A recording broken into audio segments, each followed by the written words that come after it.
제가 이번에 보니까 10년째네요. 네. 목회학교 시작한 지 10년인데 교장님이 딱지떼해달라고 수도 없이 얘기했는데도 지금 10년을 부려먹고 계시는데 내년에 좀 나아지지 않겠습니까? 세월이라니까. 제가 오늘 그 강의 제목을 제 목회에 대한 이야기를 하려고 그러는데요. 기회가 돼가지고 제 목회에 대한 그런 걸 정리를 좀 해봤어요. 아주 귀하죠.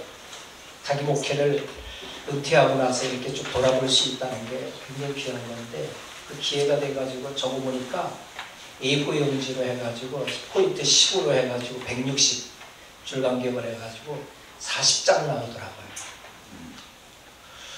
그러니까 그 외에 그 내용을 좀 잔출해가지고 한다 하더라도 50장 정도.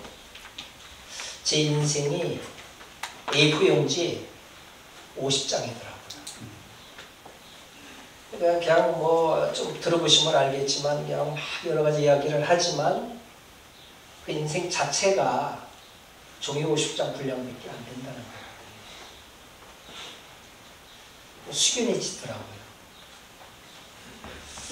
제가 지금 얘기하는 거 들으시는 분도 계시고 처음 듣는 분도 계시겠지만 무엇을 했다는 건 별로 중요하지 않거든요. 어떤 마음을 가지고 했느냐, 어떤 정신, 가치를 가지고 그 일을 했느냐, 이게 중요한 것 같아요. 그나마 제가 40장 정도 제 인생에 대한 이야기를 정리를 해서 놔둬서 혹시라도 누가 필요한 분들이 계시면 그러면 도움이 됐으면 좋겠다 이런 생각도 들고 제 자신을 바라보면서 회개도 많이 하고 눈물도 많이 흘리고 그랬어요. 그래가지고 여기 나올 때는 그 40장 다 들고 나오면은 아마 한 서너 시간은 해야 될 것 같아요. 그렇죠? 그래서 줄이고 줄였더니 20장이 되더라고요. 우리는 고향이라고 말할 때 조국이라고 그러잖아요. 조부는 할아버지라고 말하잖아요. 그러니까 할아버지가 계신 곳이 고향이 되겠죠. 아버지는 6.25가 일어나기 전에 혼자 남쪽으로 내려오셨어요. 빈몸으로 시작을 하신 거죠. 거기다 6남매를 낳으셨어요. 제가 장남이거든요. 장남은 밑에 있는 동생 다 돌봐야 되잖아요. 고단하죠. 이사를 17번이나 다녔고요. 제 소원이 펌프 있는 집으로 이사 가는 거예요. 왜냐하면 그 당시는 물 사정이 안 좋아가지고 물을 독에다 채워놓고 학교 가고 또 학교 갔다 와서 채워놓고 놀아야 돼요. 다른 애들은 뛰어노는데 제가 키가 작은 게 그게 원인인 것 같아요. 양쪽에 양동이를 들고 이웃집에 가서 펌프 있는 집에 가서 물 퍼다가 이렇게 했으니까 얼마나 고단하셨을까. 아버지의 삶이, 부모님의 삶이. 그리고 어머니가 미신을 굉장히 극심하게 믿으셨죠. 몸도 많이 아프시고 지금 저희 어머니는 불사조예요. 암이 3개나 그랬는데 지금까지도 살아계세요. 자궁암, 그 다음에 위암 걸려가지고 3분의 2나 잘라내셨죠. 그리고 유방암 걸려가지고 이제는 의사도 수술해도 죽고 수술하지 않아도 죽습니다. 어떻게 하시겠습니까? 못 수술하겠어요. 근데 살아계세요. 하나님의 은혜죠. 그 얘기는 다 할 수 없고 어쨌든 그래서 어머니가 예수님을 믿고 저를 전도해서 어머니 따라 나가셨고 새벽에 나가기 무서우시니까 저를 깨워서 저를 데리고 나가시고 집회에 참석하실 때마다 옛날에 부흥 집회가 유명했잖아요. 저는 끌고 나갔어요. 근데 거기서 믿음은 잘 생기지는 않았고 너무 요란하게 믿는 것 같아가지고 굉장히 좀 신앙이 회의적인 상황이었었는데 유소 크라이스타라고 하는 그런 모임에 가서 제가 은혜를 받고 구원을 받았어요. 그것까지 다 얘기할 수는 없는 것 같아요. 근데 어쨌든 공군에 제가 자원 입대를 해가지고 군에서 신앙생활을 했는데 군목님이 군대 가라 아니죠 목회하라고 얘기를 하시더라고요. 또 나와서도 구멍이 여러 번 바뀌었는데 다 그런 얘기를 하시고, 나와서도 우리 담임 목사님, 부목사님과 해가지고 8명의 목사님으로부터 신학가라고 권면을 받았어요. 그래서 어느 때인가 계속 부정을 하다가 그게 주님이 저에게 주신 뜻인가 보다. 이래서 그걸 소명으로 받고, 그 당시 제가 서점을 운영하고 있었거든요. 책이 그렇게 읽고 싶더라고요. 그래서 좋은 일을 하면서 먹고 살 방법이 없을까 생각하다가 역전에, 수원의 역전에 서점을 했어요. 잘 됐죠. 독점을 했으니까.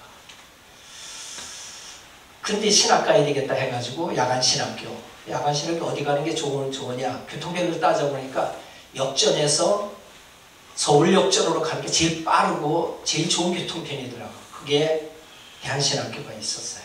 그래서 신학교를 갔고, 신학 2학년 때 이제 사역에 좀 집중해야 되겠다. 그리고 아버지한테 그걸 좀 맡기고 서울에 있는 교회를 갔어요. 서울에 청호동에 있는 늘푸른 교회인데 자립하지 못하고 6개월 돼 있는 그런 교인들을 만났거든요. 교회가 몇 군데가 있었는데 그 중에 제일 약한 교회를 골랐어요. 그래서 기도하고 3년 동안 사례도 없었죠. 4년 때 결혼했는데 2년 정도 있다가 농촌, 지금 제가 사역했던 36년을 사역했던 교회로 오게 됐죠. 그것도 참 신기해요. 근데 어쨌든 제가 목회 사역을 시작한 거는 전도사를 포함하고 그 전에 2년 또 신학 다니면서 했던 걸까지 포함을 하게 되면 43년 목회를 했죠. 목회를 하면서 깨닫기 시작한 게 뭐냐 하면, 목회라고 하는 것은 주님을 사랑하는 것이다. 그것이 제 마음에 다 와서 부딪혔어요. 잘 아시는 대로 실패한 베드로에게 찾아오셔서 네가 나를 사랑하느냐, 이제 사역을 시작해야 될 텐데 다른 거 안 물으셨거든요. 네가 나를 사랑하느냐, 이거는 다 된다는 거 아닙니까? 여기에서 다 나온다는 거 아니겠습니까? 그래서 다윗이 주님을 사랑해서 성전 지을 마음만 가졌어도 하나님이 전무후무한 축복을 내리셨죠. 솔로몬도 자신의 영달이 아니라 백성을 잘 다스릴 수 있는 지혜를 달라고 그러잖아요. 삶의 초점이 달랐죠. 뭐 이렇게 마음 잘 먹어서 복 받은 사람은 뭐 성경에 엄청 많이 나오죠. 아, 그렇구나. 마음만 잘 먹어도 복을 받는구나. 이래서 주님을 사랑하는 마음으로 목회를 하려고 했어요. 그게 제가 농촌 목회 35년을 하게 된 이유입니다. 저는 잘하는 게 아무것도 없어요. 키도 작죠. 가난한 가정에서 태어났죠. 돈도 없고 학벌도 없고 재능도 없어요. 공부도 수학은 굉장히 잘했거든요. 수학하고 역사는 되게 좋아했어요. 다른 건 다 평범했죠. 수원에서 20년 넘게 살았는데 수도권에서만 30년 가까이 산 셈입니다. 보니까 날고 뛰는 사람들이 주변에 수두룩했어요.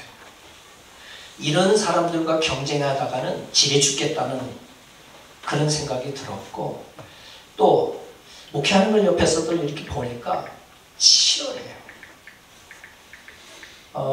교회 정도를 지으려면 성도들의 등가죽을 비끼지 않으면 불가능하겠구나. 근데 그렇게 살고 싶지는 않았거든요. 그래서 도시에서는 나는 쓸모없는 사람이다. 농촌 가자. 농촌을 가되 주님 사랑하는 마음으로 가자. 그 생각을 했어요. 그 지금 살고 있는 아내도 그런 마음으로 선택을 했어요. 믿음 생활을 열심히 하니까 주변에서 아가씨들이 저를 이렇게 좀 생각하고 뭐 좋아하는 건 모르겠어요. 이렇게 프로포즈를 하고 막 이랬는데 5 아가씨가 있었는데 어느 정도 사귀다가 더 진척되면 곤란하니까 5가지 조건을 딱 걸었어요. 나는 죽어도 농촌 간다. 만일 교회를 옮길 일이 있으면 지금보다 못한 교회를 가지 더 좋은 교회는 절대 가지 않겠다. 마음을 바로 먹어야 되니까 좋은 생각 가지고 가야죠. 경제적으로는 어려울 것이다. 돈 달라고 하지 말고 준 것 가지고 먹고 살아라. 요거 굉장히 좋아요. 예, 절대 돈을 안 달라 했어요. 돈 달라고 그러면은 약속을 얘기하니까. 가정에 충실하지 못할 수 있다. 나는 공인이기 때문에 최선을 다할 것이다. 그러니까 가정에 충성을 못하더라도 원망하지 말아라. 남자는 죽을 자리가 있다. 그럴 경우가 있을 때 제 바지끈 붙들고 늘어지지 말고 우리는 어떻게 하라고 가려고 하느냐. 그러지 말고 보내달라. 버브라트 목사님 얘기를 했거든요. 잘 아시죠? 루마니아 공산 치하에서 버브라트 목사님이 4,000명의 성직자들이 모인 자리에서 다들 국가에 협력을 하고 공산주의에 협력하고 했을 때 사비나 사모님이 예수님의 얼굴에 묻어있는 우물을 닦아드리세요. 남편을 쿡쿡 찔러요. 남편이 버브라트 목사님이 내가 나가면 당신은 과부가 될 텐데, 그러니까 비겁한 남편과 평생 살으니 차라리 과부가 되는 것이 좋겠습니다. 이래가지고 버브라트 목사님이 나가가지고 거기서 일가를 하거든요. 그때 4,000명의 성직자들이 잠에서 깬 것처럼 정신이 번쩍 들었다고 그랬어요. 목회자 그 성직자가 다 들고 일어났어요. 그래가지고 엉망진창이 돼가지고 그게 파악이 되고 결국 버브라트 목사님이 비밀경찰이 붙잡혀가지고 14년 동안 죽을 고비를 넘기는 그런 이야기예요. 그게 제가 고등학교 3학년 때 만난 책이에요. 그 책이 제 인생을 바꿔놨어요. 책이 그렇게 중요해요. 그 얘기를 해주면서 나도 그런 자리가 있다면 비겁하게 살지 않을 생각을 가지고 있으니까 내가 마음이 약해지더라도 등대 밀어서 보내달라. 5번째는 뭐냐면 주님이 원하는 그런 상황이 아니라면 절대 그 길을 가지 않겠다. 이 말을 들은 아가씨 5이 저 사람 쫓아가다가는 인생 조지겠다고 생각을 한 모양이에요. 그리고 지금의 아내가 나쁜 말로 하면 걸려들었어요. 농촌교회에 가가지고 15명 친구들 모아놓고 결혼식을 했어요.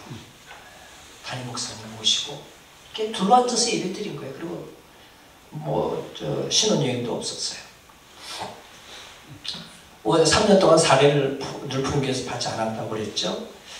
10만 원 4년째 되는 애를 줬는데 5년째 되는 해에 여기 계속 머물러 있어서는 안 되겠다라는 생각이 들었어요. 그래서 1월에 담임 목사님을 찾아가서 제가 농촌에 가려고 합니다. 1년간 저에게 시간을 주십시오. 그랬더니 목사님이 금년을 떠난다고 그러고 시간 달라고 그러니까 허락을 해주셨어요. 그래서 오토바이 한 대를 마침 권사님이 50만 원을 주신 분이 계세요. 불쌍하니까. 결혼해서 살긴 사는데 애 하나 있고 불쌍하니까 돈을 주신 거예요. 그걸 달라고 오토바이를 샀어요. 그리고 중앙지리원에서 지도를 사가지고 1년 동안 1월부터 11월까지 1년 동안 계속 강원도를 탑승을 했어요. 왜냐하면 우리나라에서 제일 어려운 곳이 강원도라는 생각 때문에 그랬어요. 근데 이게 내려와서 보니까 경상도도 똑같더라고요.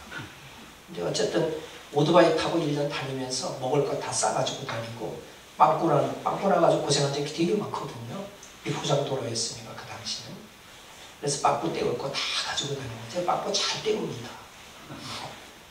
텐트 다 싣고 산중에서 수도 없이 잡고 그리고 오토바이를 내간에 빠뜨려가지고 둥둥 떠내려가는데 그거 없으면 좀 어떡하겠어요. 거금을 들여서 산 거고 그거 꺼내려고 거의 죽다 살아났어요. 뭐 그런 경험도 있고 그래서 선교사님들이 굉장히 고생을 하셨구나. 복음을 전하기 위해서. 그걸 제가 뼈저리게 체험을 했죠. 그리고 마지막으로 이제 목회할 곳을 알아보기 위해서 떠나려고 하는데 전화가 왔어요.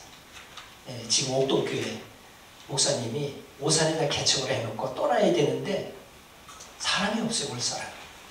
이리저리 알아보다가 안 돼가지고 총회한테 연락하니까 서기 목사님이 저희 교회 옆에 있는 교회거든요. 이재영 목사님이라고 하평교회라고 하는 교회가 있는데 서기 목사님이에요. 제가 다니는 걸 잘 알아요. 목사님들끼리 얘기도 했을 테고. 농촌에 미쳐가지고 오토바이 타고 돌아다니는 정신 나간 사람이 있는데 만나보겠느냐. 이래가지고 연결이 돼가지고 저를 만나게 됐죠. 저는 강원도 간다고 그러니까 계속 왜 있는 교회를 놔두고 왜 강원도 가느냐고 그러면서 설득하고 어쨌든 그래가지고 옥동교회 부임을 하게 됐어요. 거기도 우여곡절이 많아요. 제 목회는요, 옥동교회 리단위교회거든요. 지리산 북쪽에 있는 함양, 그 당시에는 오지 중에 오지예요. 이삿짐을 1톤 트럭에 싣고 서울에서 함양까지 내려가는데요, 꼬불꼬불한 비포장도로예요. 마음 한편으로는 처음으로 단독 목회를 가기 때문에 가느다란 희망을 품고 있었어요. 목회에 대한. 그리고 다른 한편으로는 내가 과연 잘해낼 수 있을까? 이 두려움이 있었어요. 이런 상황에서는 의지할 것이 하나님밖에 없어요. 무슨 나를 도와줄 사람이 있는 것도 아니고. 그래서 하나님께서 원하시는 교회를 세워야 되겠다. 제 목회를 지금 돌아서 생각을 해보면 12년 단위로 4기가 있어요. 4기가.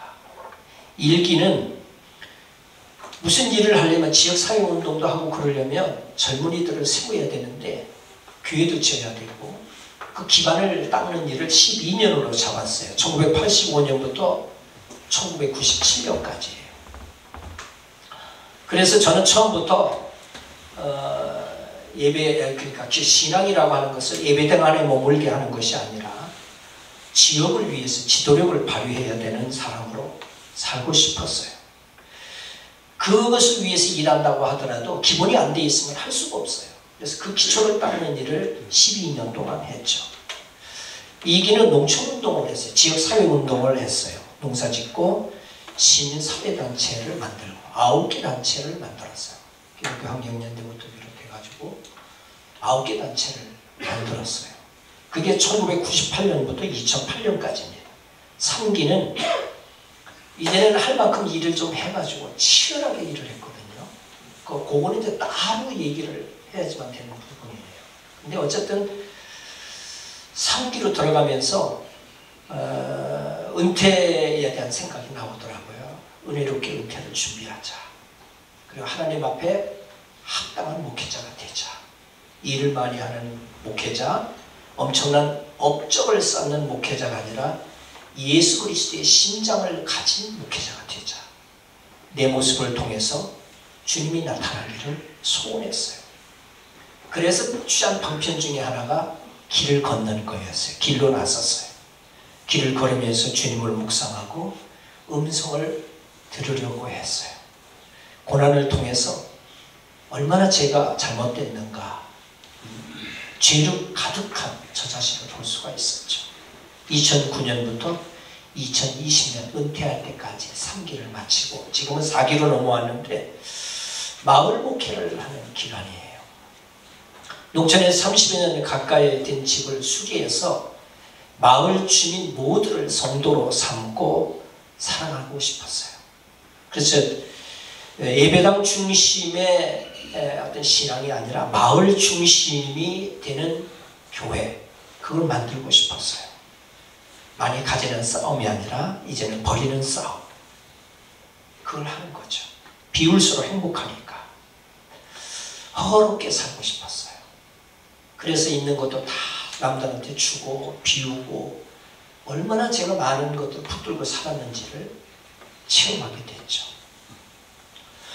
어쨌든 2020년부터 현재까지 제 4기를 지금 살아가고 있는데 그걸 잠깐 설명을 좀 드리면 1기 1985년부터 97년 교회를 단단하게 세워가는 과정이거든요. 목회 지침을 분명하게 세웠어요. 농촌교회에서 목회하면서 목회는 한마디로 생명을 살리는 일이라고 믿었어요. 예수님은 생명을 살리기 위해서는 안식일법을 어기는 것을 주저하지 않으셨죠. 내가 과연 살아가는 삶이 생명을 살리는 일인가? 무엇을 위해서 사는가?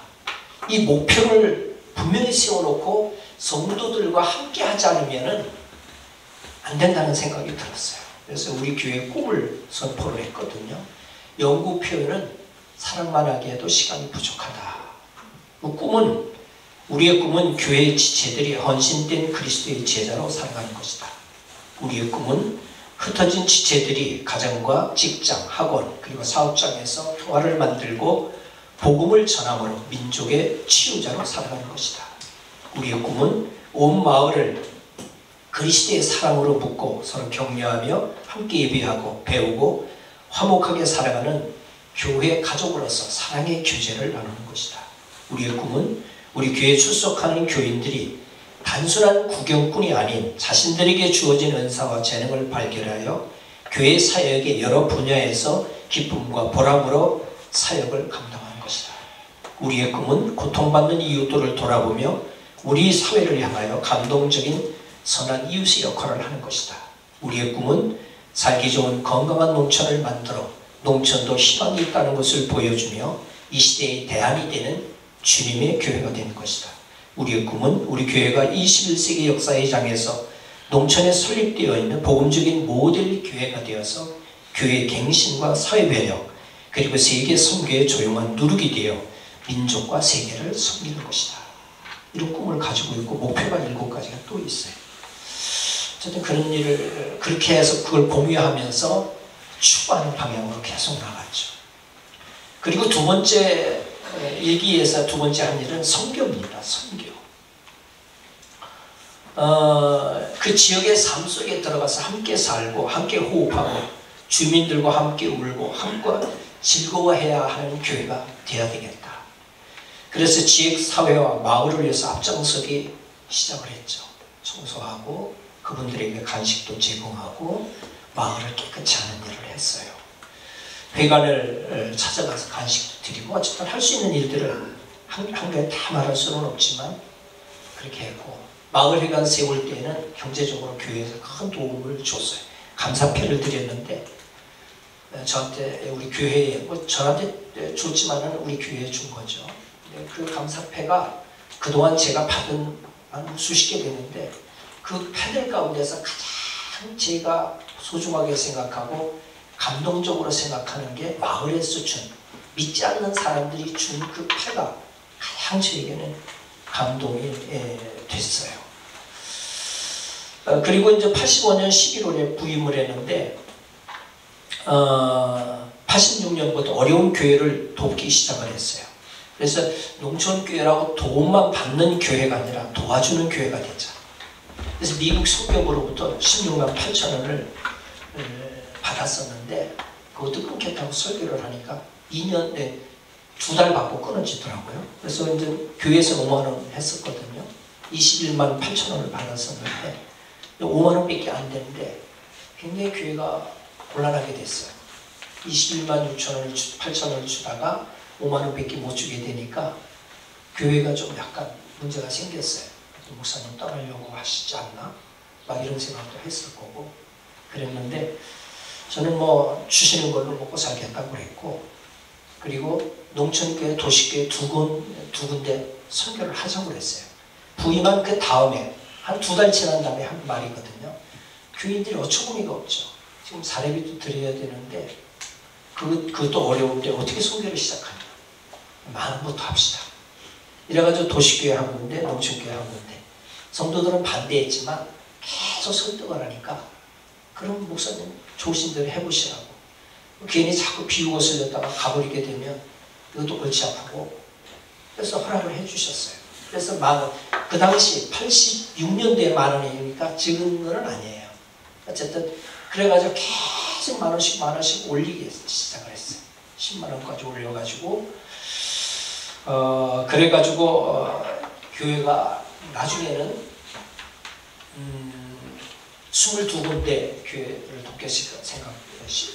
돕기 시작을 했고 선교기관도 또 농촌교회, 도시교회 해가지고 도왔고 예산에 한 5천만 원 정도를 선교를 했으니까 1억 2천이 예산이었었는데 거의 반 가까이 선교비를 쓸 수가 있었죠.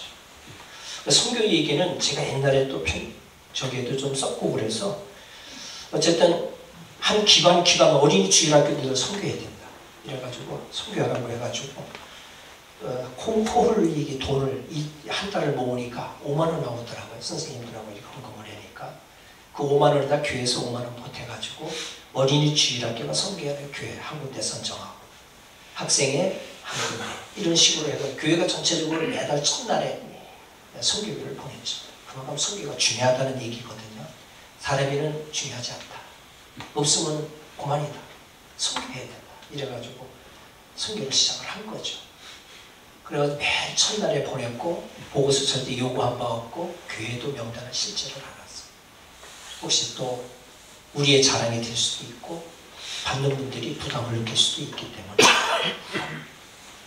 근데 이 우리 교회는 선교에서 복을 받은 교회거든요. 그렇게 선교한 결과 예배당도 아주 멋있게 지었고요. 예배당 얘기는 조금 이따 하겠습니다. 땅도 한 1000평 이상을 사게 되었고 사택도 구입하게 됐어요. 교회 건축하느라고 1억 가까운 부채가 있었고 사택을 구입하기 위해서 6천만 원 정도의 빚이 있었지만 지금은 한 푼도 없어요. 제가 나오기 전까지 빚은 다 갖고 나와야 돼서 후임자가 마음 편하게 목회를 하게 만들어야 되겠다. 빚 싹 다 갖고 나왔습니다. 선교는 해외 선교는 중국의 교회 하나 세우고 신학교도 하나 세웠어요. 모든 경비를 저희 교회에서 다 댔고 중국 선교 얘기는 그리고 우리 교회 옆에 독일 공장이 있었거든요. 한 15명의 사람 연수생으로 2년 근무하기 위해서 왔는데 계속 그 15명의 사람이 그 다음에 다음 해에 또 15명의 원고를 다 전도하고 이래가지고 10년 넘도록 중국 사람들을 15명 이상을 반드시 세례까지 선교 공부 다 시키고 이래서 고국으로 가게 만들었죠. 제 생각에는 한 100명은 넘지 않았을까 싶어요. 그분들이 아마 가서 여러 가지 확인을 해보니까 신앙생활을 잘하고 있는 것을 볼 수 있었고요. 필리핀 선교에서 선교사들 저희들이 파송을 하고 교회 하나도 지었거든요. 망양족을 섬기고 있습니다. 그리고 그들의 자립을 위해서 구목하게 낼 수 있도록 그걸 해줬고 인도에 또 선교사님을 파견을 했거든요. 이분이 선교를 더 열심히 하도록 자립하기 위해서 배터리 릭샤라고 300만 원 정도 된, 지금 더 올랐겠죠. 그 당시 한 300만 원 정도 됐는데 그걸로 교회 자립으로 그래서 300대 한 달에 한 1000루피 정도 벌거든요.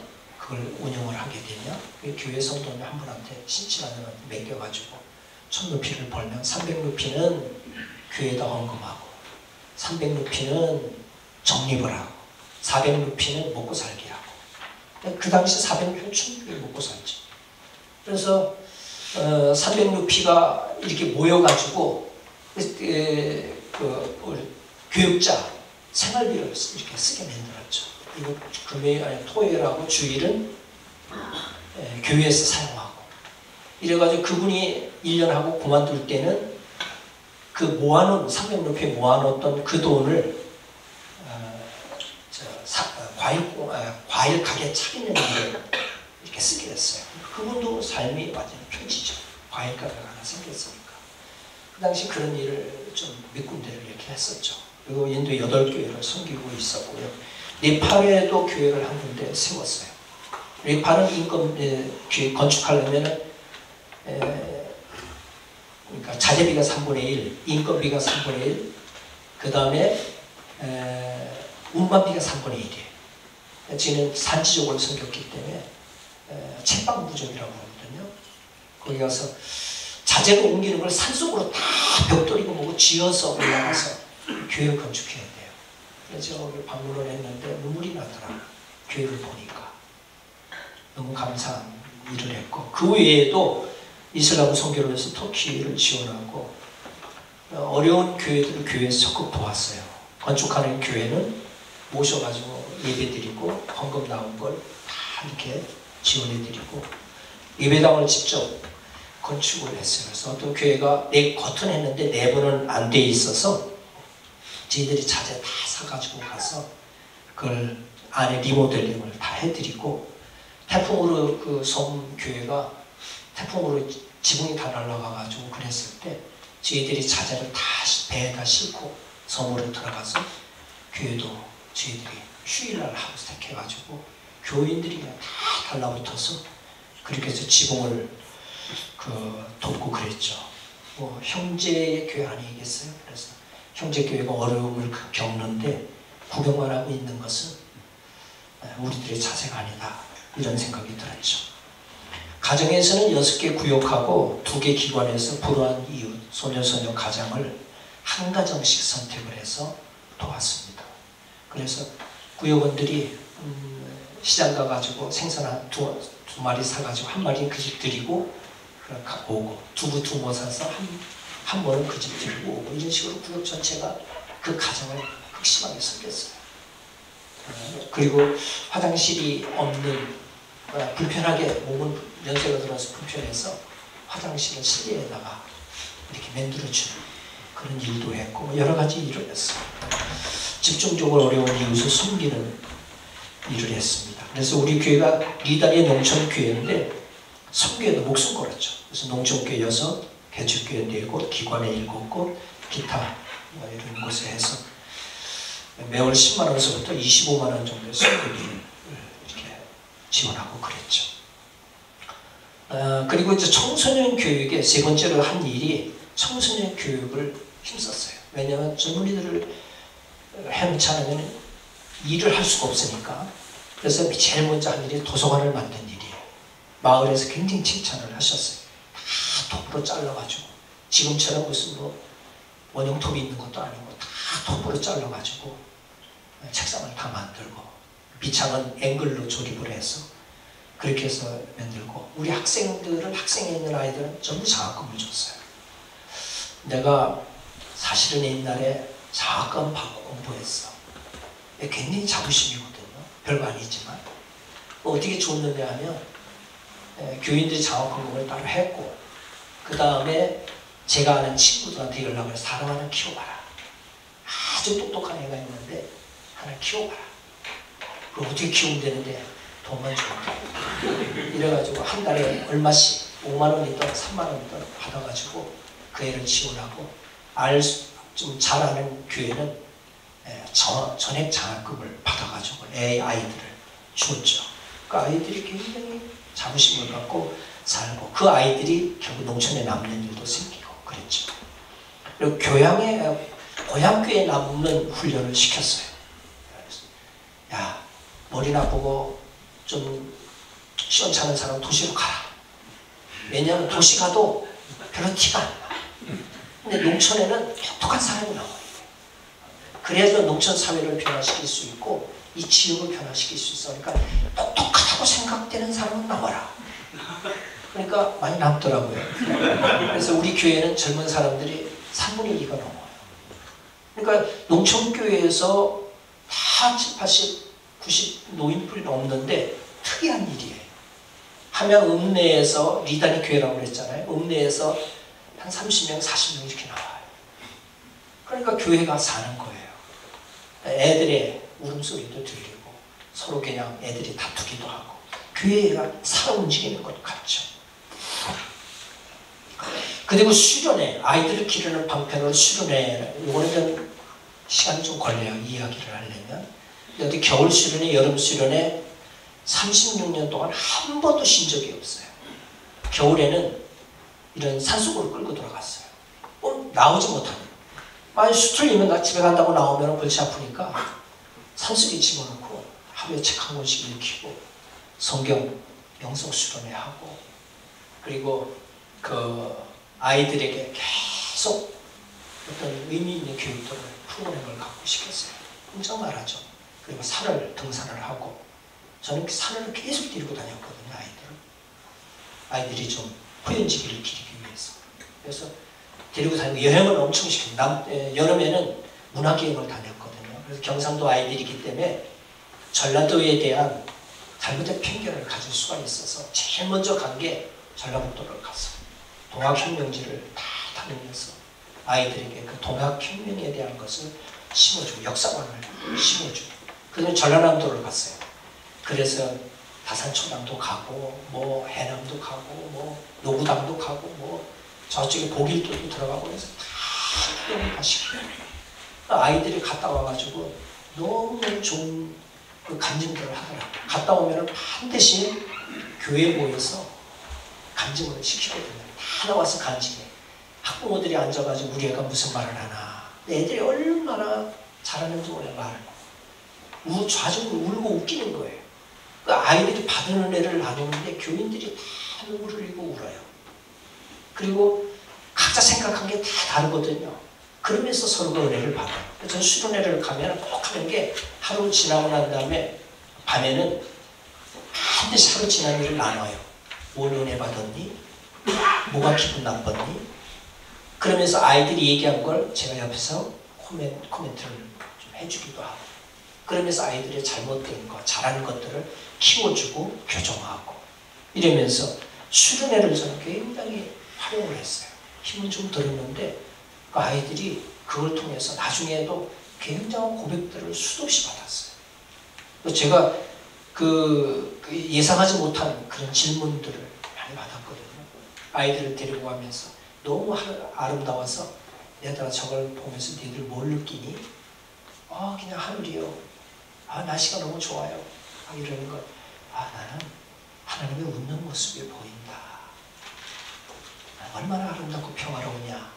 우리끼리 하나님을 찬양하고 노래하고 얼마나 좋아. 하나님이 웃는 것 같이 안 보여? 아이들 고개 끄덕끄덕하고 나중에 그걸 고백을 하더라고요. 수련회 가서 텐트를 쳤는데 삐딱하게 쳐놨어요. 정사각형으로 안 치고 마른 모로 쳐놨더라고요. 다시 쳐라. 아이들이 힘드니까 하루 종일 여행하고 와가지고 저녁에 해변가에 텐트를 치는데 너무 힘드니까 목사님 그냥 자요. 오늘 비도 안 오고 하면 별도 총총하고 그럴 거예요. 이러면서 아니야 다시 쳐. 애들이 이렇게 다 나가 자빠져가지고 안 치려고 그래요. 제가 그걸 다시 쳤어요. 말도 딱 모아가지고 해고해서 딱 반듯하게 쳐놨어요. 밥 다 먹고 저녁에 다 모여서 해볼까요? 별들을 바라보면서 내가 왜 다시 치라고 했는지 이유를 아니? 틀렸으니까 잘못 쳤으니까요. 그렇게 해서는 안 되니까요. 여러 가지 얘기를 해요. 제가 그런 얘기를 했어요. 그건 아이들이 나중에 저한테 고백을 했기 때문에 지금 알고 있는 내용이거든요. 그런 얘기를 했어요. 얘들아, 어릴 때부터 대충 하는 습관을 갖게 되면 평생 너희들 인생은 대충 하는 인생이 되는 거야. 어릴 때부터 정확하게 반듯하게 하는 훈련을 배워라. 그렇지 못하면 너희들은 평생 대충 살고 대충 인생 그렇게 지나가는 거야. 이 얘기를 해주니까 고개를 끄덕끄덕하면 나중에 10여 년 이상 지나고 난 다음에 목사님이 그때 해준 이야기 때문에 제가 이렇게 변했습니다. 이렇게 사업을 합니다. 그렇게 얘기를 하더라고요. 그래서 제가 굉장한 이거 내 교육이 바로 가는 거구나. 그런 생각을 가졌죠.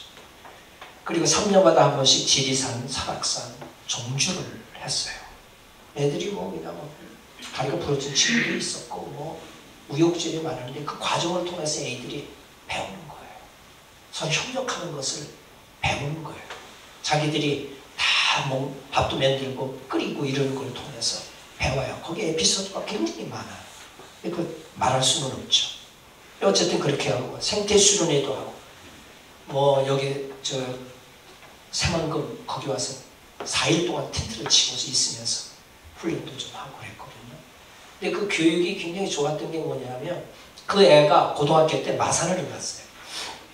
마산에 가서 글짓기 대회를 했는데 그때 수련했던 얘기를 글을 썼어요. 장원을 받았어요. 그 애가 돌아와서 간증 시간에 예배 드리는 가운데 간증 시간에 얘기를 하더라고요. 저는 그냥 그때 일어났던 일을 그냥 썼는데 그게 장원이 될지는 꿈에도 몰랐다는 거예요. 그러면서 아이가 목사님이 그렇게 하신 게 무슨 뜻으로 그렇게 하셨는지를 이해할 수가 있었다고. 그러면서 텔레비전 볼 때마다 우리가 다녀왔던 거 다 나오죠. 생생하게 그때의 기획이 살아나는 거예요. 살아있는 교육이죠. 아무리 얘기해봐야 되겠어요. 우리 애들은 역사의식이 분명히 있어요. 그래서 한 번은 유명하다는 집회에 참석했는데 강사님이 막 또한 얘기를 하고 그러니까 애들이 저녁에 발표를 하는데 목사님 다른 데 가면 안 돼요. 왜? 이거는 아니잖아요. 어떻게 이렇게 얘기하실 수가 있어요? 저희가 바라보던 가치관과 삶, 어떤 생각하고 너무 다르네요. 있어도 도움이 안 될 것 같습니다. 그러더라고요. 다 물어보니까 다 그렇대. 가랑비에 옷 젖는다고 아이들이 그렇게 변해가더라고요. 그래서 작전 변경을 해가지고 제가 작전이 귀재가 아닙니까? 그래가지고 방향을 바꿔가지고 다른 데인데 아이들이 너무 좋아하더라고요. 그런 훈련도 하고 그랬어요. 영성 집회도 참석하고 기도 훈련도 엄청 시켰어요. 아이들이 기도만 할 수 있다면, 기도하는 아이로만 만들 수 있다면 성공이다. 그래서 기도 훈련을 철저하게 시켰어요. 그러니까 아이들이 다니면서 자 오늘쯤에 어디 잘지 모르. 야 너도 기도해라. 애들이 차 타고 가면서 기도들을 해요. 나중에 좋은 집이 마련되고 거기서 수련을 하는데 너무 좋거든요. 애들이 간증을 해요. 목사님 우리가 기도했더니 이렇게 좋은 결과를 가져왔네요. 너무 감사하는 거예요. 애들이 기도의 응답을 즉시 받아요. 기도가 재미있는 걸 알아요. 기도를 열심히 하게 되겠죠. 네 번째는 제가 기초를 쌓아나가는 것이 뭐냐면 예배당을 제 힘으로 건축했는데요. 그건 그거예요. 나는 예배당을 지을 때 절대 남의 도움을 받지 않겠다. 성도들의 등가죽을 벗겨서 교회를 짓겠다. 그렇게 선언했어요. 진짜 그렇게 했어요. 우리 자작으로 지었고 저 건축이 건자도 몰라요. 우리 힘으로 짓고 그 다음에 조금 할 수 있는 분을 세워가지고 일을 했기 때문에 그분 중심으로 해서 온 교인들이 협력을 해가지고 그걸 짓게 됐죠. 교회를 다 짓고 그 다음에 지은 모든 걸 간증문을 써내라. 이래가지고 다 쓰고 노인들이 말로 불러주시면 쓰겠다고 해서 다 써가지고 문집을 만들었어요. 책을 하나 만들었어요. 작은 책이지만 그걸 오시는 헌당 예배 때 다 나눠드렸어요. 감동 동안이에요. 그래서 너무 좋았고 어쨌든 우리 교회가 12년 만에 교회를 건축했는데 함양에서 제일 아름다운 교회를 지었다 그렇게 생각해요. 그리고 이제 다섯 번째 했던 일이 뭐냐면 교회 모든 일을 원례를 통해서 했어요. 전부 회의를 모든 걸 다 없앴어요. 모든 교인이 참여하는 원례. 그리고 한 달에 한 번씩 하지만은 새로 나온 성도들도 참여하기 때문에 재정 상태를 다 알게 돼요. 재정 보고 그냥 해라. 이러다가 조금 그 동네에 자꾸 잘못된 처음 나온 사람들이 교회 돈이 이렇게 많더라고 하고 그러면 재정에도 염려가 있을 거고 교회가 시험에 들지 않겠어요? 아니야, 그냥 해. 하자. 그냥. 재정 다 공개하고 교회가 돌아가는 모든 상황을 알 수 있도록 했습니다. 투명하게 하니까 교회에 대한 신뢰도가 상당히 높고 적극적으로 교회에 참여하더라고요. 목회자 한 사람의 의견이 마치 하나님의 의견처럼 움직이는 교회는 무서운 교회죠. 목회자의 말에 반대하는 것은 마치 하나님을 반대하는 것처럼 여겨지는 교회는 독선적인 교회입니다. 한 사람보다 여러 사람의 의견을 들어보면 생각하지 못한 지혜가 나옵니다. 어떤 목회자는 교회는 민족으로 하면 안 된다. 왜? 하나님 민족으로 사람들하고 인도했으니까 하나님이 그냥 하셨지. 사람은 실수가 많은 존재예요. 목회자도 견제를 받지 않으면 잘못될 수 있어요. 그래서 우리 교회는 만장일치제예요. 누군가 반대하는 사람이 있을 경우 일이 늦어지더라도 그 사람을 설득합니다. 모두 함께 가려고 해요. 모든 사람이 다 찬성하는데 한두 명이 반대하면은 그럴 때는 반대했던 사람이 자기의 생각을 포기해요. 모든 분들이 그렇다면 따르겠습니다. 그래서 우리는 누구 의견이 아니라 모두의 의견으로 나와요. 그래서 내 의견, 내 의견이 없어요. 회의를 하다가 어떤 분이 성경에는 이랬는데 우리가 지금 이렇게 가는 게 맞습니까? 라고 얘기하면 방향을 돌이킵니다. 대립할 때가 있지 않겠습니까? 회의하다 보면. 그런데 제가 항상 하는 얘기가 나의 의견이 과연 합당한지 합리적인지 다른 사람으로부터 검증을 받아야 된다. 혼자 옳다고 하지 말고 자기 의견만 고집하지 말고 더 좋은 의견이 있으면 마음을 열고 따라가자.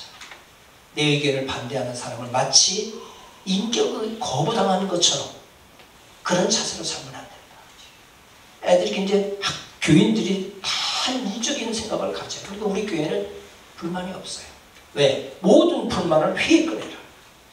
여기서 말고 교회 바꿔서 내가 이러려고 했는데 뭐 어쩌니 뭐 저쩌니 이 얘기 하지 말아요. 그런 사람 용납하지 말아요. 다 모든 불만을 회의 때 끌고 오죠. 이래가지고 하니까 교인들도 자기 의견이 반영되니까 굉장히 재밌어하고 어떤 문제 있을 때마다 사소한 거 하나도 다 꺼내요. 헌금함을 설치하는 문제도 다 옛날에는 봉투 이름 부르고 쓰고 막 그러지 않습니까? 어떤 기도 그렇게 또 해주고. 그런데 교인들이 그러더라고요. 그거 뒤에다 헌금함 놓으면 안 됩니까? 왜 안 돼요? 다 원한다고 그렇게 하겠다고. 그래 결정이 됐어요. 몇몇 사람이 그러면 헌금에 차질이 생깁니다. 우리가 설교도 많이 얘기하고 그러는데 안 됩니다. 이렇게 얘기하는 분도 계셨는데 뒤에 갖다 놓으니까 헌금에 차질이 없어요. 네, 부족하지 않아요. 오히려 더 들어오면 더 들어오지 부족하지 않더라고요.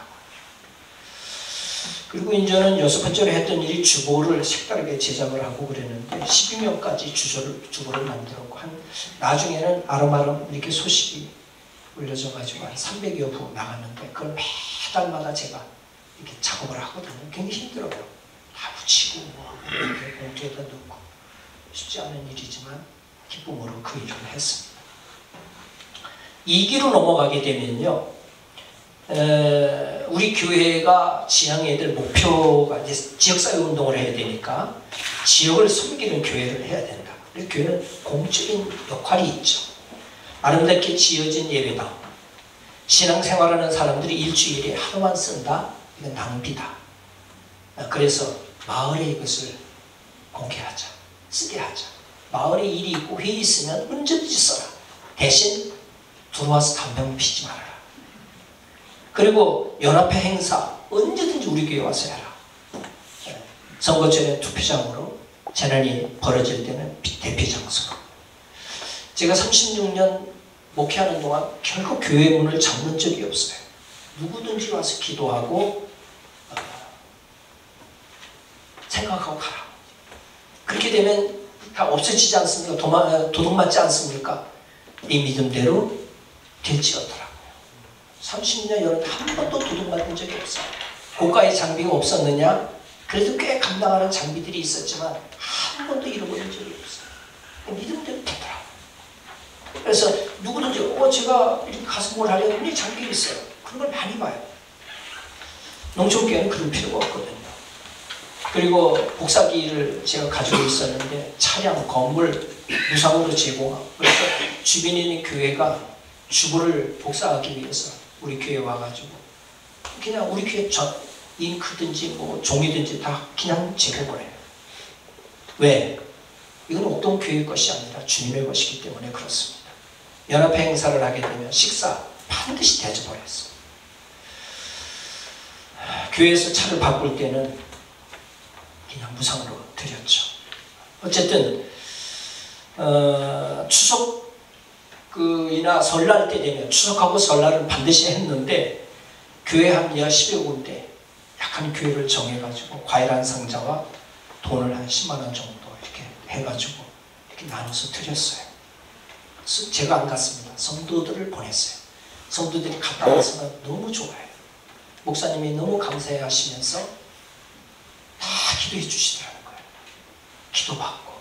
그리고 너무 감사하는 그 모습이 우리가 이 허튼 일을 하는 게 아니구나라는 기쁨이 있었다는 거예요. 와서 간증을 그렇게 하더라고요. 그래서 그렇게 하고 저희 풋살장을 만들었거든요. 3천만 원 정도 들었는데 동네 사람이 누구든지 와서 마음 놓고 놀라고 그 외 어려운 이웃을 섬기고 봉사 그런 거 지역사회 운동은 제가 생명농업을 좀 2년 동안 했다가 나중에 나가 떨어졌는데 그 얘기도 재미있어요.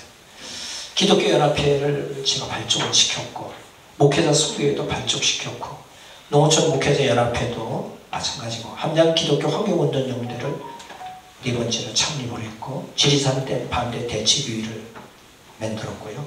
지리산 생명연대, 함양 시민연대, 지리산권 시민사회단체 협의회, 지리산권 종교연대. 이거는 좀 생각을 달리 하시는 분들이 많을 거예요. 근데 무생명을 살리는 일은 종교가 존재하는 이유라고 봅니다. 그 영성이죠. 그래서 종교의 본질은 거룩함과 나눔과 섬김이죠. 근데 이것이 기업과 자본의 논리가 종교 안에 가져와가지고 성장은 가져왔지만 본질을 놓쳐버리고 말았어요. 그래서 왜곡된 종교는 거대한 몸을 유지하기 위해서 많은 시간과 물질과 능력을 낭비하고 있습니다. 성장 최면에 걸려 있죠. 이제는 화려한 옷 입기를 멈추고 몸과 마음을 닦는 본심으로 돌아가야 됩니다. 그래서 우리 싸우지 말자. 이래가지고 모이는데 점잖아요, 사람들이. 굉장히 이해를 하게 돼, 서로를 이해하게 되는. 그래서 제가 도움도 많이 받았어요. 지리산에 저기 성교사 별정이 왕실공에 있는데 불교계에서 반대 현수막 걸고 난리를 치고 있을 때 그 문제를 가지고 회의하는 자리가 생겼거든요. 종파 사람들이 다 모였어요. 시민사회단체가 다 모였어요. 성토하는 거예요. 거기다가 뭘 하느냐고. 그래 제가 그때 일어나서 얘기를 했어요. 아니 불교는 곳곳마다 그냥 산 경치 좋은 곳에 다 건물들을 세우면서 그리고 있는 건물을 좀 새롭게 하고 좀 다시 또 새로 리모델링을 좀 하겠다고 하는 건데 불교에 대해서 이렇게 반대하는 거는 좀 아니지 않느냐. 그러면 불교도 그렇게 하지 말아야지. 산이라는 사람은 다 절간이들을 차면서 이야기를 하니까 그분들이 저하고의 관계도 있지만 어쨌든 그 얘기를 또 귀담아 들었어요. 그래서 불교계에서 반대 현수막을 내렸어요. 이게 참 고마운 일이죠. 사실은 나중에 제일 무서운 게 종교전쟁이거든. 우리가 조금만 생각을 하면 달라질 수 있어요. 은퇴 이야기는 지금 3기로 넘어가서 은퇴 이야기인데 하나님의 은혜죠. 35년 동안 만 35년인데요. 게으른 목회를 했어요. 본질을 놓치고 의미 없는 일에 바빴어요. 좀 잘할 수 있었는데 후회와 부끄러움이 있습니다. 목회자에 대한 평가는 어떻게 열매를 맺어가느냐에 달려있죠. 살아가면서 맺어가는 열매가 정직한가, 사랑이 있는가, 평화로운가, 정말 하나님을 두려워하는가, 말씀대로 살려고 몸부림을 치고 있는가, 교인들이 바라볼 때 우리 목사님의 신앙이 더 잘하고 있는가, 그 목사님을 보니까 예수님의 모습이 생각나는가. 이게 목회의 성공 여부를 판단하는 기준이 될 거라고 생각을 합니다. 그래서 우리 목사님들은 예수님을 가리키는 표시판과 같아야 되죠. 그래서 성도님들이 목회자를 보면서 예수님이 생각나면 성공한 목회죠. 그런 의미에서 저는 실패한 목회자죠. 자랑할 것이 없는. 그래서 부끄럽지만 은퇴만이라도 바르게 하고 싶었어요. 그래서 매년 사례비를 내렸어요. 임금 피크제 같은 거죠.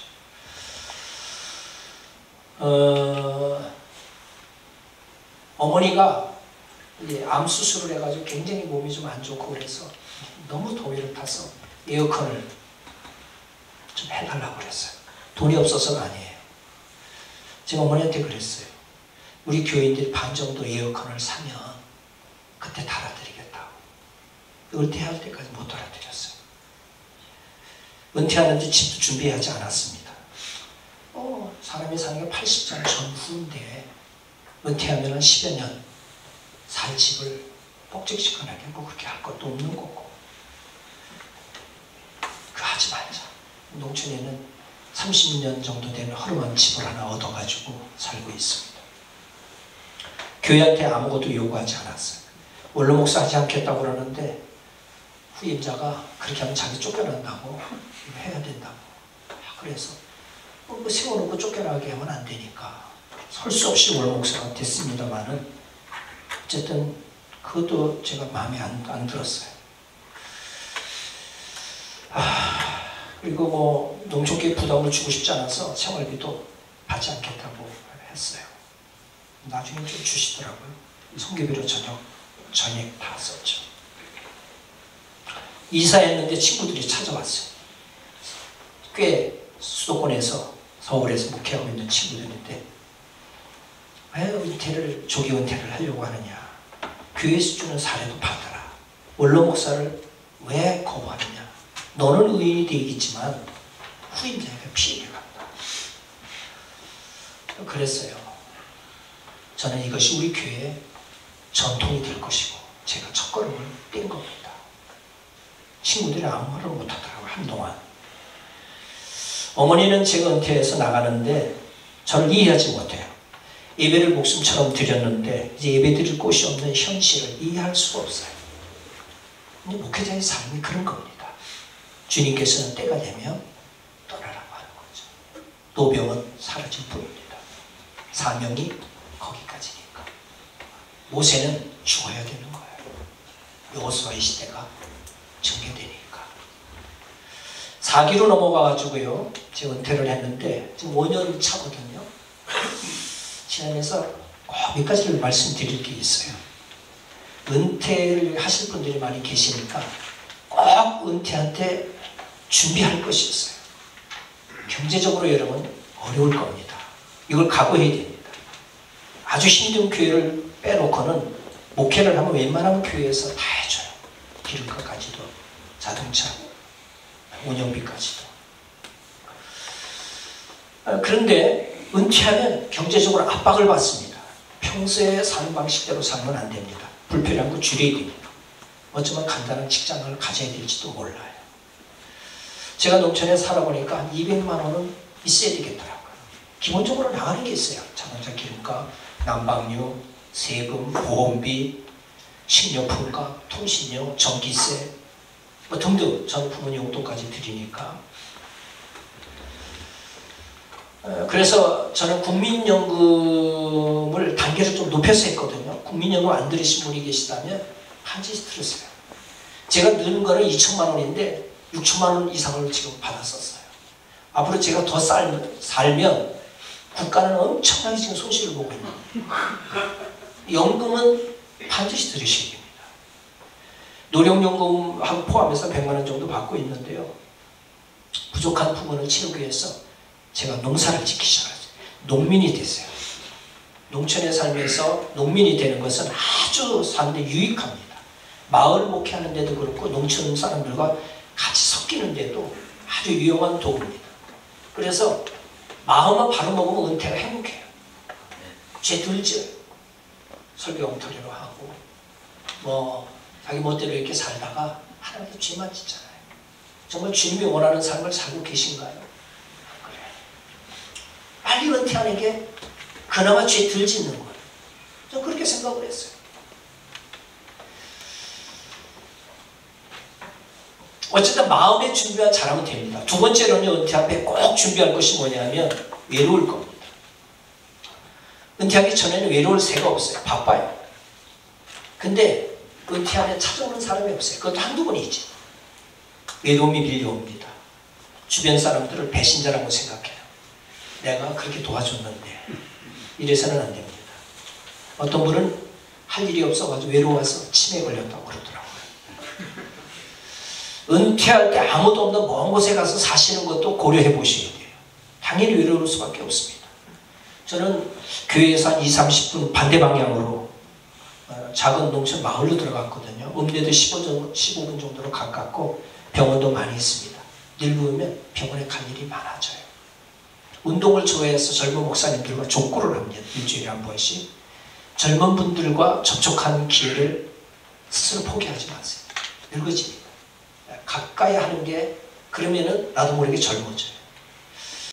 후배들에게 하고 싶은 얘기이지만 여러분 후배라는 뜻이 아니라 꼭 하고 싶은 얘기만 간단하게 시간도 다 됐거든요. 기도하는 목사님이 되셨으면 좋겠어요. 진부하게 들리겠죠. 목회자가 이 땅에서 기도한다면 이 땅을 이렇게 탐욕에 물들 수가 없어요. 그리스도인들이 기도한다면 사회가 이렇게 죄악으로 가득 찰 수가 없어요. 예수님은 기도를 시작하시고 죽으실 때까지 기도로 마치시고 전 생애가 기도의 생애. 하나님과 다 교제하셨죠. 기도는 놀라운 비밀입니다. 기도의 능력을 예수님이 아신 거예요. 기도는 꿈 있는 사람이 하죠. 소원이 있는 사람이 합니다. 자기 한계를 초월해서 하나님의 일을 하는 사람들이 하는 거예요. 자기 힘으로 해결할 수 있는 문제라면 기도 안 하죠. 그래서 큰 문제, 큰 꿈, 큰 소원이 있는 사람은 기도합니다. 자녀를 향해서 원대한 꿈을 가진 부모들은 기도하죠. 무릎을 꿇게 됩니다. 기도를 통해서 축복을 주시고 길을 열어주시고 장애물을 제거해 주시고 비전을 주십니다. 용기를 주시고 능력을 베풀어 주십니다. 좋은 사람 만나게 합니다. 기도하고 있다면 희망이 있습니다. 여러분, 기도해야 할 때라고 생각하지 않습니까? 우리 사회의 현실, 이 나라의 정치와 경제가 표로하는 현실을 바라보십니까? 이 나라의 무너져가는 도덕성을 보고 계십니까? 흔들리고 있는 자녀들, 청소년을 바라보십시오. 기도해야 한다고 생각하지 않습니까? 그런데도 깊은 잠, 냉담의 잠, 무관심의 잠 속에 빠진 우리들의 모습을 보십시오. 주님의 음성이 들리지 않습니까? 어찌하여 자느냐? 기도하는 목회자가 되어야 됩니다. 두 번째는 설교가 탁월해야 됩니다. 설교는 큰 부담이죠. 너무 설교가 많아. 타성에 젖은 설교, 형식적인 설교를 하게 됩니다. 더군다나 농촌에 있다 보면 알아듣지 못한 노인들만 계시니까 설교도 적당히 합니다. 그러나 목회자라면 설교가 탁월해야 됩니다. 쓸데없는 이야기만 들어놓다 마무리로 성경 이야기 약간 하다가 끝나면 안 됩니다. 제가 은퇴하고 가장 마음에 생각한 것이 설교를 소홀히 했다는 거예요. 하나님 앞에 설 것을 생각하면 두렵습니다. 설교를 빙자해서 성도들에게 화풀이 하고 설교로 성도들의 양심을 짓밟고 복음이 아니라 율법으로 억압하려 한 적이 얼마나 많은지. 하나님께서 이 시대에 하시고 싶은 말씀을 전했으면 좋겠어요. 우리의 받은 복음이 은혜의 복음이에요. 왜 이렇게 교회에 율법이 많은지 모르겠어요. 주일 어기면 죽는 것처럼, 천벌을 받은 것처럼 이야기하고 11조 안 하면 벌을 받을 것처럼 이야기하고 율법 아닌가요? 그게 아닙니다. 우리 시대에 가장 탁월한 설교자 가운데 한 사람은 오그버티는 그의 책이 인생, 영생이 되다라는 곳에서 이렇게 이야기합니다. 구원의 핵심은 우리를 천국으로 데려가는 것이 아니라 천국을 우리에게로 가져오는 것이다. 구원의 핵심은 장소 이동이 아니라 삶의 변화다. 구원의 핵심은 하나님이 내게 해주시는 일이 아니라 하나님이 내 안에서 하시는 일이다. 구원의 핵심은 하늘나라의 삶이 한꺼번에 순식간에 오는 것이 아니라 한 순간순간 내 작은 삶 속에 스며드는 것이다. 그렇게 말씀을 했습니다. 그 다음에 꼭 제가 얘기하고 싶은 세 번째 얘기는 독서를 많이 해야 됩니다. 목회자는 독서의 양이 차야 됩니다. 독서를 게을리하지 하는 목회자는 자격이 없습니다. 정약용은 유배지에서 두 아들 학연과 하교에게 수십 통의 편지를 주고받으면서 18년이 넘는 유배 생활 중에도 자녀 교육을 소홀히 하지 않았습니다. 독서만이 집안을 일으키는 길이라고 말을 했죠. 저도 은퇴하자마자 제일 후회한 것이 독서를 게을리한 거예요. 그래서 책을 많이 읽으려고 결심을 했어요. 매일 새벽에 일어나 기도하고 성경 보고 그 후에 독서를 했습니다. 은퇴하고 읽은 책을 보니까 2020년 10월에 나의 아름다운 이유, 좋다고 하니까 나도 좋다. 나는 농담으로 과학을 말한다. 정신과 의사에게 배우는 자존감 대화법, 지적 대화를 위한 설교, 담백하게 사는 것, 미움을 받을 용기, 등등 매주일마다 5권 이상의 책을 읽을 수 있더라고요. 책을 보니까 마음이 맑아졌습니다. 눈이 밝아졌습니다. 생각이 정리됩니다. 왜 이런 걸 몰랐을까? 왜 쓸데없는 것에 시간을 허비했을까? 왜 의미 없는 일을 쫓아다녔을까? 후회된 겁니다. 작은 행동에 의해서 좋게든 나쁘게든 결과를 가져옵니다. 좋은 책 한 권을 읽는다고 해서 인생이 바뀌지는 않지만 이후에 또 한 권을 읽게 되고 그 다음 또 한 권을 읽게 됩니다. 그러면 지식과 통찰력이 쌓여 예측하지 못한 변화와 결과를 만듭니다. 시간이 흐르면서 다른 사람이 되죠. 이 모든 것의 시작은 책 한 권입니다. 단순히 책을 읽는 게 아니라 한 사람의 인생 전체를 배우게 되더라고요. 대중연설가이자 작가인 지그지글러가 그랬어요. 입력되는 정보가 당신의 관점을 결정한다. 관점은 결과를 결정하며 결과는 미래를 결정한다. 더 나은 정보를 받아들이면 더 나은 생각을 하게 되고 궁극적으로 더 나은 결과를 얻게 되죠. 그 다음에 여행을 좀 많이 하셨으면 좋겠어요. 제가 환갑이 지나서 정신이 벌썩 들었거든요. 여기 지금 김동일 목사님 계시는데요.